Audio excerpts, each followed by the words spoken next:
কিন্তু আমরা বুক ভরা আশা নিয়ে এই সংসদে এসেছি, যে এই সংসদ জুলাই শহীদদের রক্তের উপর দাঁড়িয়ে আছে। আমরা অনুরোধ করেছিলাম যে এই সংসদে যারা ফ্যাসিস্ট সরকারের দূষর ছিল, যারা খুনের সহযোগী ছিল, তারা কেউ যেন এখানে কোনো বক্তব্য রাখতে না পারে। এই প্রেসিডেন্ট 3টা কারণে অপরাধী, যার বক্তব্য এই মহান সংসদে আমরা শুনতে পারি না। প্রথম কারণ হচ্ছে তিনি সমস্ত খুনের সহযোগী ছিলেন।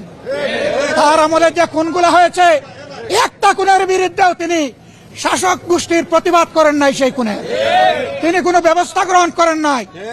প্রেসিডেন্ট রাষ্ট্রের অভিভাবক হিসাবে তিনি জঘন্য অপরাধ করেছেন রাষ্ট্রের নাগরিকদের প্রতি। দ্বিতীয় কারণ ছিল, আপনারা জানেন, আগস্ট মাসের 5 তারিখ 24 সালে তিনি জাতির উদ্দেশ্যে ভাষণ দিয়েছেন।